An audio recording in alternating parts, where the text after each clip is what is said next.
আনন্দ বুদ্ধের কাছে এগিয়ে এসে প্রণাম করে। আনন্দ: হে প্রভু, আমাদের গ্রামের মানুষজন প্রায়ই আমার কাছে আসেন।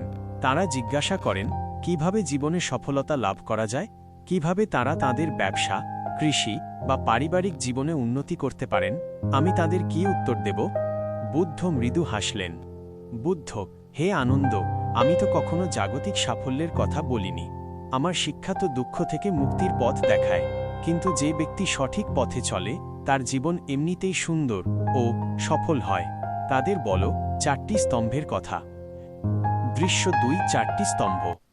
বুদ্ধ: জীবনের ভিত্তি 4টি স্তম্ভের উপর নির্ভর করে। সম্যক দৃষ্টি, সঠিক দৃষ্টিভঙ্গি। প্রথমে নিজের জীবনের উদ্দেশ্যকে সঠিকভাবে দেখতে শেখো। তোমার লক্ষ্য কি? তুমি কি হতে চাও? যদি তুমি জানো না তুমি কোথায় যেতে চাও, তবে কোনো পথই তোমাকে সেখানে নিয়ে যাবে না। নিজের দুর্বলতা ও শক্তিগুলোকে সঠিকভাবে বিশ্লেষণ করো। নিজেকে মিথ্যা দিয়ে ঢেকো না। 2. সম্যক প্রচেষ্টা, সঠিক প্রচেষ্টা। শুধু লক্ষ্য নির্ধারণ করলেই হবে না, সেই লক্ষ্যে পৌঁছানোর জন্য কঠোর পরিশ্রম করতে হবে। কিন্তু সেই পরিশ্রম যেন সঠিক পথে হয়। অলসতা ত্যাগ করো। প্রতিদিন একটু একটু করে এগিয়ে যাও। আজকের কাজ কালকের জন্য ফেলে রেখো না। মনে রেখো, একটি বিশাল পাথরও ছোট ছোট আঘাতে ভাঙতে পারে। 3. সম্যক স্মৃতি, সঠিক সচেতনতা। সবসময় বর্তমানের প্রতি সচেতন থাকো। যখন তুমি কোনো কাজ করছো তখন তোমার মন যেন সেখানেই থাকে। তোমার মন যেন অতীত বা ভবিষ্যতের চিন্তায় ভেসে না যায়।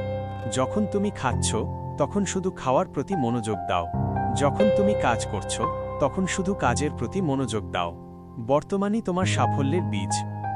4. সম্যক সংকল্প, সঠিক সংকল্প। তোমার মনকে দৃঢ় করো।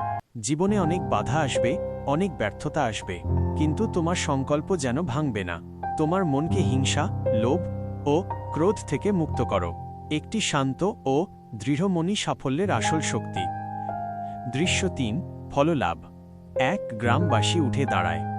গ্রামবাসী: কিন্তু প্রভু, এত কিছু করেও যদি ব্যর্থ হই? বুদ্ধ: তুমি যদি এই 4টি নীতির ওপর ভিত্তি করে কাজ করো তবে তুমি ব্যর্থ হতে পারো না।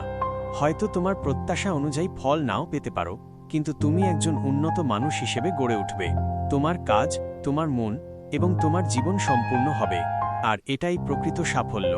কারণ সফলতা শুধু অর্থ বা খ্যাতিতে আসে না, বরং জীবনে শান্তি ও সন্তুষ্টিতে আসে। যখন তুমি তোমার লক্ষ্যে পৌঁছাতে পারো না তখন তুমি হতাশ হও না, তুমি বরং চেষ্টা করতে থাকো। বুদ্ধের চোখ উজ্জ্বল হয়ে উঠল। বুদ্ধ: হে আনন্দ, তোমার গ্রামবাসীদের বলো তারা যেন কর্মফল নিয়ে উদ্বিগ্ন না হয়। তারা যেন শুধু তাদের কর্মের প্রতি সৎ থাকে। যখন কর্ম শুদ্ধ হয় তখন ফল এমনিতেই শুদ্ধ হয়।